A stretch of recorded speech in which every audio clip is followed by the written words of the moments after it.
इलाहाबाद से 40 किलोमीटर दूर फूलपुर कस्बे में वाक़े यूरिया खाद बनाने वाली मुल्क की सबसे बड़ी इफ्को फैक्ट्री में बॉयलर फटने से एक बड़ा हादसा पेश आया।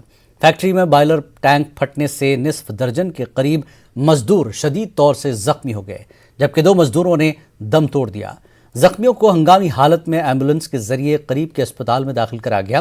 फैक्ट्री में बॉयलर फटने और मजदूरों के जख्मी होने की खबर फैलते ही आसपास रहने वाले अफराद इफ्को फैक्ट्री के बाहर बड़ी तादाद में जमा हो गए।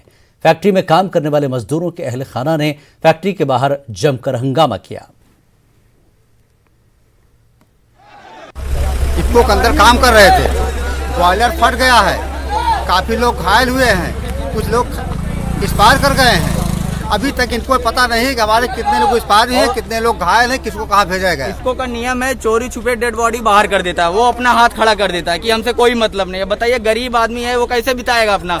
और ये लोग का हमेशा का नियम, भी 2 महीने पहले भी ये कांड हुआ था। कोई चीज पे कोई ये लोग ध्यान नहीं देते हैं, हमेशा काम चलाओ चल रहा है। जितने अधिकारी हैं सब ऐसे में बैठे रहते हैं दिन भर, कोई काम पे नहीं जाता है देखने क्या हो रहा है क्या नहीं। सब कैजुअल दिन रात काम करके करते हैं। और ये लोग वो लोग कुछ नहीं करते, तनख्वाह लेने 1.5 लाख 2 लाख सब तनख्वाह लेंगे। और बताइए गरीब आदमी 200 के लिए अपनी जान दे दी, वो कैसे गुजारा करेगा। बताइए हमारे मांग है जो उनकी बीवी करे उनकी मांग पूरी कर दे, उसके बाद तब ये जो कहना है। शहीद दिवस के मौके पर आज समाजवादी पार्टी के सदर अखिलेश यादव ने मेरठ की मोहाना तहसील में एक रैली को खिताब किया। मोहाना के नवजीवन किसान डिग्री कॉलेज में मुनक्कदा इस रैली में समाजवादी पार्टी लीडरान और कारकुनान के अलावा बड़ी तादाद में किसानों ने भी शिरकत की। रैली को खिताब करते हुए अखिलेश यादव ने बीजेपी हुकूमत को सख्त तनकीद का निशाना बनाया। ज़रूरी क़वानीन के खिलाफ किसान तहरीक को ख़त्म करने की साजिश करने का बीजेपी पर इल्ज़ाम लगाते हुए 2022 में इसका जवाब देने का ऐलान किया। आपका भी धान था खेतों में, धान का एमएसपी कहां मिल गया आपको? हमारे किसानों को धान का एमएसपी नहीं मिल पाया। 1800 रुपए जो सरकार ने तय किए वो किसी किसान को नहीं मिले। बताओ किसी किसान को मिले हो तो बता दो हमें। और वही नहीं, गन्ने का भुगतान देने की बात कही सरकार ने। यही भारतीय जनता पार्टी के लोग कहते थे 1 हफ्ता 2 हफ्ता तब होंगे जब हमारे किसानों का गन्ने का भुगतान हो जाएगा। आज भी वेस्टर्न यूपी में सबसे ज्यादा किसानों को इंतजार करना पड़ रहा है, अभी भी गन्ने का पूरा भुगतान नहीं हुआ है। बताओ किसान भाइयों, कहां भुगतान हो गया आपका? अगर भुगतान हुआ हो तो बताओ। और 4 साल से सरकार चल रही है, जश्न मना रही है सरकार, जश्न मनाने का काम कर रही सरकार। बताओ आपके गन्ने की कीमत बढ़ाई हो तो बता दो आप। सोचो कभी। अलीगढ़ नगर निगम और हुकूमत का स्वच्छता मिशन शहर के मुतादिद इलाकों में दम तोड़ता नजर आ रहा है। शहर का इलाका मौलाना आज़ाद नगर अफसरान और अवामी नुमाइंदगान की अदम तवज्जही से बदहाली का शिकार है। अलीगढ़ नगर निगम शहर को स्मार्ट सिटी बनाने के तमाम दावे कर रहा है, लेकिन ज़मीनी हकीकत इससे बिल्कुल जुदा है। कांग्रेस पार्टी के सीनियर वर्कर आगा मोहम्मद यूनुस की क़यादत में कारकुनान ने मौलाना आज़ाद नगर का दौरा किया और बुनियादी सहूलियात के फुकदान पर इजहार तशवीश करते हुए अफसरान को मुतनब्बे किया कि अगर वक्त रहते इन मसाइल का तदारुक नहीं किया गया तो तहरीक चलाने पर मजबूर होंगे।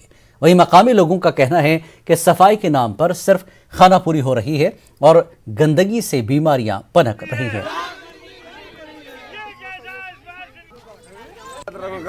नगर का रहने वाला हूँ, जिसकी वजह से मेरी गली में, मेरे मोहल्ले में, आस पड़ोस के प्लॉटों में इतनी गंदगी, कूड़ा कचरा, जिसकी वजह से पानी नहीं जाता है। और कभी और तो और मक्खी मच्छर, इतनी गंदगी हो रही है, बच्चे बीमार पड़ रहे हैं। कभी भी कोई धुएं वाला, जो धुएं वाली मशीन पहले आती थी, बहुत दिन पहले आई थी, आज तक नहीं आई है। बहुत सारे मच्छर हैं, रात को सोने नहीं देते। कभी कोई देखने नहीं आया गलियों की नाली सफाई करने के लिए। कभी किसी नाली भी नहीं है, कोई कपक की नाली नहीं है, कोई पानी निकलने का निकास नहीं है, कूड़ा भी नहीं। परवीन बोल रही है मौलाना आज़ाद नगर से। और गंदे नाली में गंदगी ही भर रही है, कूड़ा ही भर रहा है और कोई सफाई करने नहीं आता है यहाँ पर। और बीमारी इस गली में ज्यादा ही फैल रही है और मतलब हम लोग सब परेशान हैं। कोई कूड़ा उठाने आता है? कूड़ा उठाना कोई नहीं आता है। नाली है पक्की यहाँ पे? कच्ची नाली है, टूटी हुई नाली है। क्या विकास एक छलावे का नाम है? ये गरीब जनता के साथ अगर विकास का छलावा चलता रहा तो हमें यूं ही सड़क पर उतरते रहना पड़ेगा। और हम अलीगढ़ की जनता की ओर से एक बार और कहते हैं 15 दिन आपका, मौलाना आजाद नगर की ओर से कहते हैं 15 दिन आपका।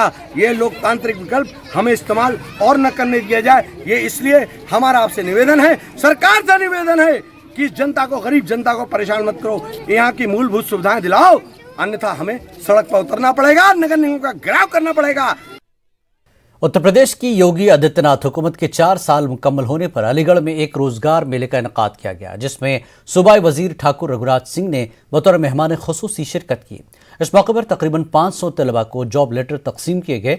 हुकूमत की जानिब से लगाए गए इस रोजगार मेले में सूबे की कई कंपनियों ने स्टॉल लगाए थे, जहां हाई स्कूल और इंटर के साथ ग्रेजुएशन पास तलबा और तालिबात ने अपनी दरख्वास्तें जमा कराई। 12th आर्ट्स से पास करके और यहाँ पर ITI कॉलेज में आई हूँ। यहाँ पर मेला लगा है जॉब्स का और मुझे पुखराज कंपनी से ऑफ़र आया है और मुझे बहुत अच्छा लगेगा अगर वो मुझे यहाँ पर वर्क करने देंगे 12th के बाद। अलीगढ़ ITI से में लगा हुआ है मेला मोदी जी और योगी जी सरकार के द्वारा, और काफ़ी सारे रिक्रूटमेंट हर साल ही होते हैं। हम लोग भी यहाँ पर रिक्रूटमेंट कर रहे हैं। हमने अभी भी मार्केटिंग और इलेक्ट्रिकल के लिए रिक्रूटमेंट करें। यहाँ पे जो नए लड़के आते हैं, फ्रेशर्स हैं अभी जिन्होंने ITI क्लियर किया है। अलीगढ़ मुस्लिम यूनिवर्सिटी में 11वीं जमात के तालिबे इल्म मोहम्मद शादाब एक के बाद एक कामयाबी की सीढ़ियां चढ़ते जा रहे हैं, जहां उन्होंने साबिक़ दिनों में एक स्कॉलरशिप हासिल करके अमेरिका से हाई स्कूल में टॉप किया। इसके बाद हिंदुस्तान में वज़ीर आज़म नरेंद्र मोदी से बाल पुरस्कार हासिल किया। वहीं अब इन्होंने एशिया बुक ऑफ रिकॉर्ड और इंडिया बुक ऑफ रिकॉर्ड में अपना नाम दर्ज कराया है। मोहम्मद शादाब अलीगढ़ के जमालपुर इलाके के पसमानदा घराने से ताल्लुक़ रखते हैं और आज सभी तलबा के लिए एक रोल मॉडल बने हुए हैं।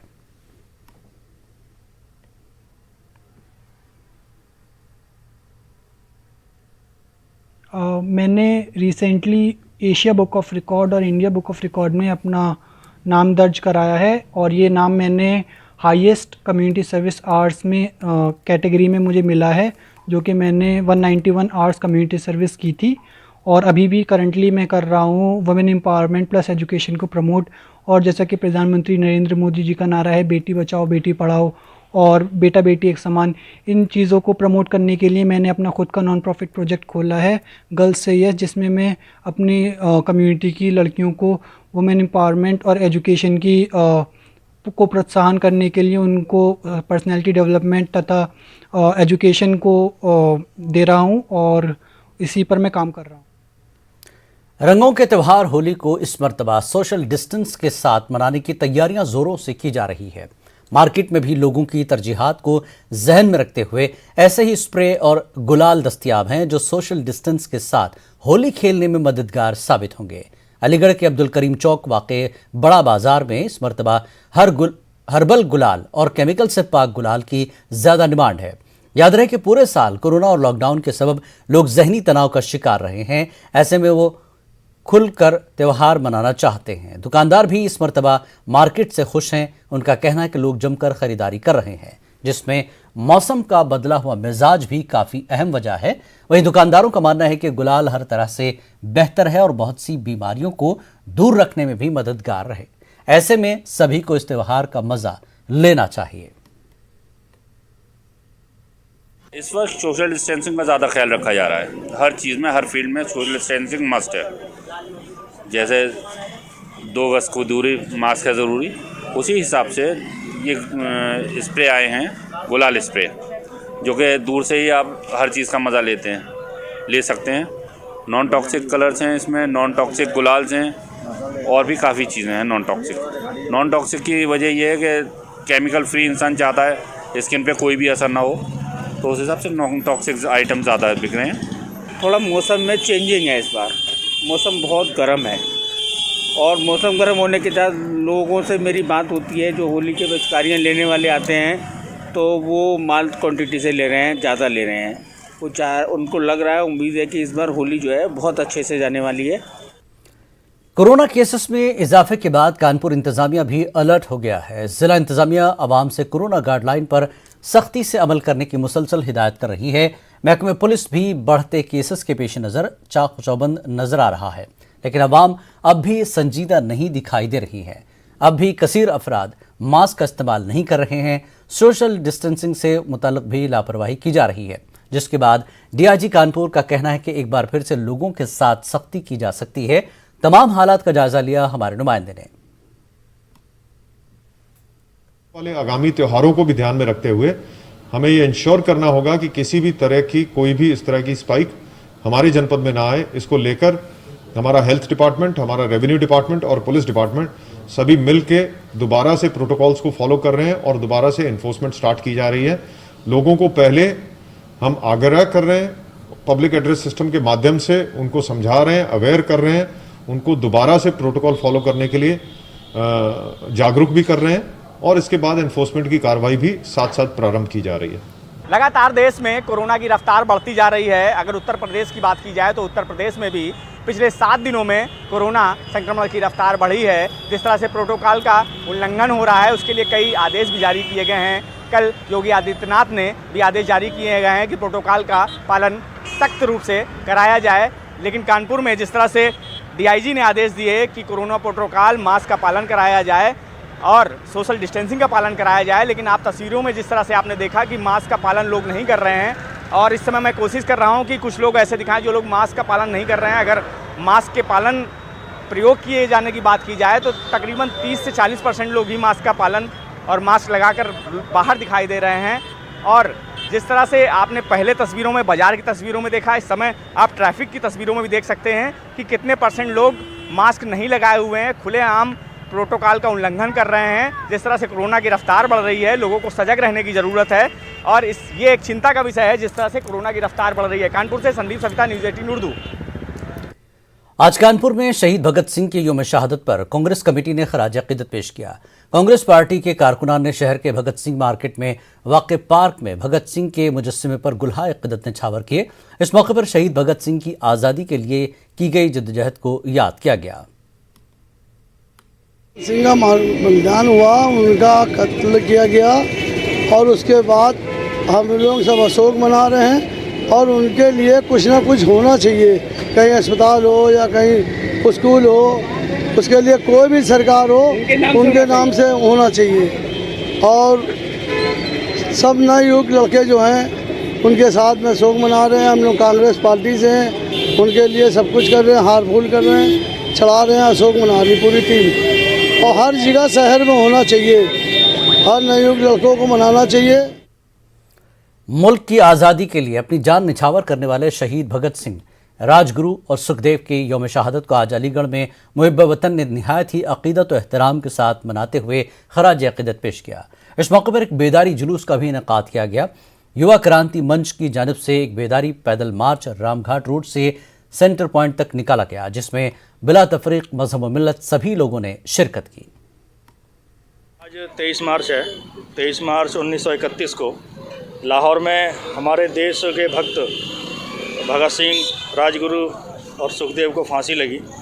वो फांसी 24 मार्च को लगनी थी, लेकिन वो जन आंदोलन को देखते हुए 23 मार्च को लगी। उनकी याद में आज ये कार्यक्रम आयोजित हुआ है कि ये नौजवान इस देश के जो हैं वो इससे प्रेरणा लें और अपने देश के लिए कुछ करने के लिए अपनी आत्मा में कुछ रखें विश्वास। आज शहीद दिवस के अवसर पर जो हमारे वीर शहीद हुए थे उनकी स्मृति में आज एक पैदल मार्च निकाला गया है विभिन्न बाज़ारों से होते हुए, ताकि लोग प्रेरणा ले सकें कि जिस उम्र में लोग अपने व्यापार की सोचते हैं, जिस उम्र में लोग ऐशो आराम करते हैं, उस उम्र में इस देश की आज़ादी के लिए, इस देश की अखंडता के लिए हमारे नौजवानों ने अपने प्राण न्यौछावर किए थे। महाराष्ट्र के अहमदनगर से आए योगी सूरजनाथ ने आज गोरखनाथ मंदिर के साथ साथ हजरत अली खान के मज़ार पर भी हाजिरी दी और चादर पेश की। योगी सूरजनाथ गोरखपुर में मुनक्कदा सी रोज़ा इंटरनेशनल सेमिनार में शिरकत के लिए गोरखपुर आए हुए थे।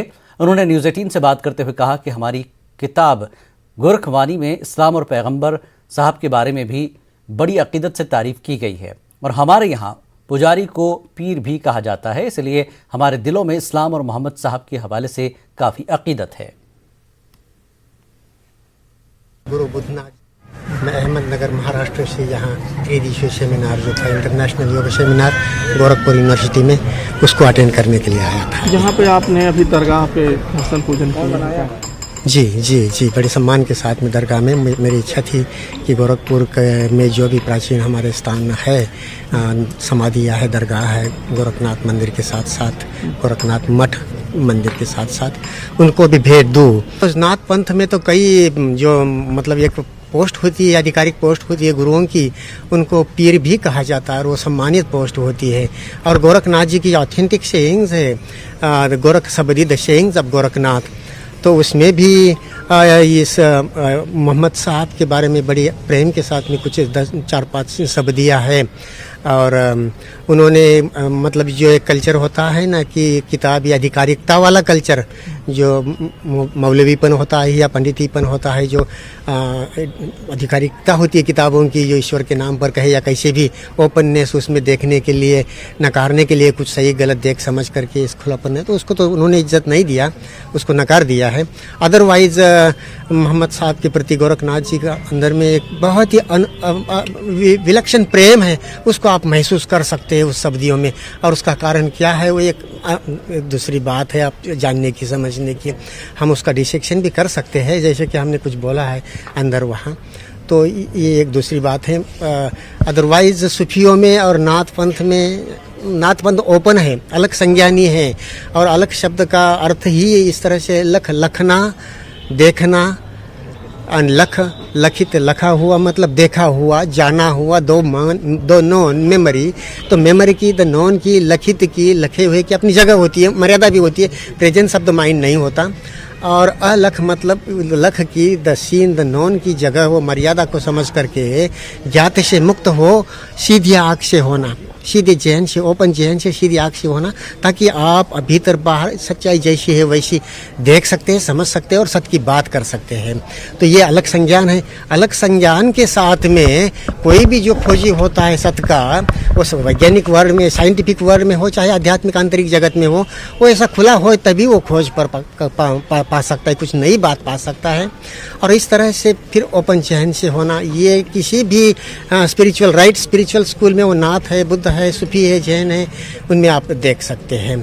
और इस कारण उनके ओपननेस के कारण कभी उनको प्रॉब्लम भी आता है कम्युनिटीज़ में, अपने जो भी आसपास कम्युनिटीज़ होती है। नाथों को, सिद्धों को हो सकता है कि ये हिंदू कम्युनिटी में ही प्रॉब्लम आ जाए, सूफियों को इस्लामिक कम्युनिटी में ही प्रॉब्लम आ जाए।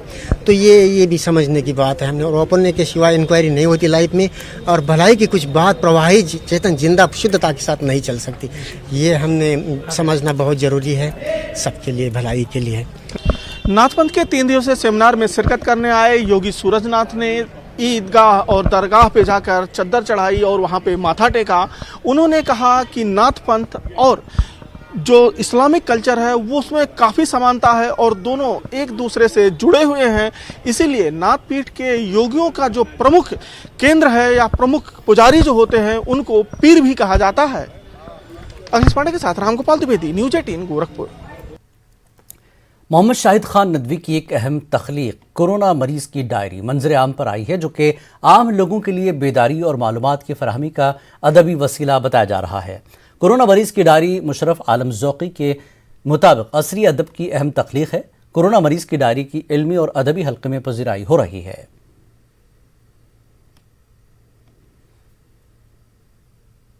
लेकिन मैंने देखा कि इस बीमारी का जो सबसे ज़्यादा नफ्सियाती असर है, लोग उससे बहुत ज़्यादा घबराहट में मुब्तला हैं। तो हमने सोचा कि इस वक्त का अच्छा इस्तेमाल किया जाए और जो हमारे तजुर्बात हैं उस तजुर्बात को कलमबंद किया जाए और जो हमारे एहसासात हैं उसको लोगों तक पहुंचाया जाए। तो मैंने जब इसकी किस्तें लिखी, तकरीबन 11 किस्तें हैं, तो बिल्कुल इब्तदाई ज़माना था और लोगों में बहुत खौफ पूरा माहौल था। जो एक नफ्सियाती जो खौफ था वो बहुत ज़्यादा ख़तरनाक था और ऐसा कभी कभी एहसास होता था कि यार कोरोना हो गया, पता नहीं हम बचेंगे या नहीं बचेंगे। हालांकि जब 1 महीना गुजारा तो ऐसा लगा कि ज़्यादा ऐसा कोई मसला नहीं है, नफ्सियाती ज़्यादा है। वक्त एक ब्रेक के बाद रुख करेंगे बिहार की खबरों का।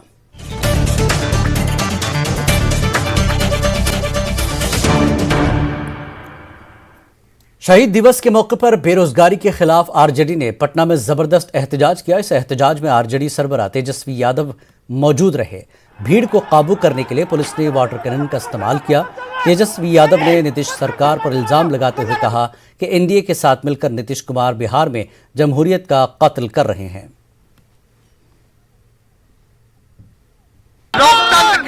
की जा रही है। नीतीश कुमार जी के इशारे पे लाठी चार्ज और हम लोगों पर पत्थर फेंकने का काम किया गया। ये बेरोजगारी के सवाल पर आज लोहिया जी और भगत सिंह ने शहादत दी। आज लोहिया जी के बातों को हम लोग याद करते हैं। उन्होंने लोहिया जी ने कहा था सड़कें अगर सूनी हो जाए तो सदन और सरकार आवारा हो जाता है।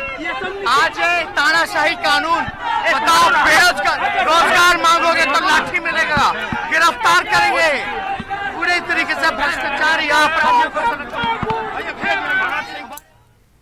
आरजेडी के मुजाहरे में मीडिया को भी निशाना बनाया गया। इसमें न्यूज 18 के नुमाइंदे अमित कुमार को भी काफी चोटें आई हैं। सुनिए अमित कुमार की ज़बानी हमले की पूरी कहानी। इस तरह से आरजेडी के नेता प्रतिपक्ष तेजस्वी यादव अपने विधायकों के साथ, अपने कार्यकर्ताओं के साथ जब वो जेपी गोलंबर से चले थे तो उनका जैसे ही एसपी बर्मा रोड वो क्रॉस कर रहे थे, आक्रोश आवेश जो है वो धीरे धीरे बढ़ने लगा था। आरजेडी कार्यकर्ता जो है वो हुड़दंग करने शुरू कर दिए थे और जैसे ही ये उनका काफिला जो है डाकबंगला चौराहा पे पहुंचा तो पुलिस ने उन्हें रोकने की कोशिश की। जवाबी तौर पे जो आरजेडी के कार्यकर्ता है वो रोड़े चलाने शुरू कर दिए और उसके बाद पुलिस को जो है वो वाटर कैनन चलाना पड़ा, जिस वाटर कैनन के उपयोग में मैं भी चोटिल हुआ। और उसके बाद पुलिस जो है वो आपाधापी में ये नहीं समझ पा रही थी कि कौन आरजेडी के कार्यकर्ता है, कौन पत्रकार है। तो पुलिस की तरफ से भी लाठियां चलाई गई जिसमें घायल हुए, कई पत्रकार घायल, मैं भी घायल हुआ। और दूसरी तरफ से जब आरजेडी के कार्यकर्ता है वो रोड़े चला रहे थे तो कई पत्रकार जो है उनका सर फटा। मुझे भी ये देख सकते हैं रजनीश की गंभीर चोट आई है, पैर जो है वो उसमें चोट आई है, चलने में असमर्थ हूँ, पैर पूरी तरह से गया है। तो कह सकते हैं कि आरजेडी के कार्यकर्ता, चूंकि ये पहले ही उन्होंने कह रखा था, जब इस पूरे मसले को लेकर के हमने कल बात करी थी, कारी साहब जो प्रदेश अध्यक्ष है युवा आरजेडी के, उनसे जब हमने सवाल किया था कि आपको जब परमिशन नहीं मिला है तो क्या कानून को ताक पे रख करके आप लोग विधानसभा घेराव करेंगे, तो उन्होंने बड़े ही साफगोई से कहा था कि हम जनता का आवाज हैं और जनता का आवाज जो है वो बुलंद करेंगे। बिहार असेंबली स्पीकर के चैम्बर के बाहर जबरदस्त हंगामा हुआ। अपोजिशन अरकान असेंबली और पुलिस एहलकार आपस में दस्तगिरबा हुए। काफी तादाद में पुलिस एहलकारों को बुलाया गया। वहीं डीएम और एसपी के साथ भी असेंबली में धक्का मुक्की हुई। कुछ देर के लिए अपोजिशन ने स्पीकर को यरगमाल कर लिया था। वाज़ेह है कि opposition Bihar special armed police bill 2021 की मुखालफत कर रही है। हंगामे की वजह से सुबह से 3 बार असेंबली की कार्रवाई मुलतवी की गई। स्पीकर का जब घेराव किया गया तो पुलिस ने ताकत का इस्तेमाल करके अपोजिशन के अरकान असेंबली को बाहर निकाला। इस दौरान अरकान असेंबली जख्मी भी हुए।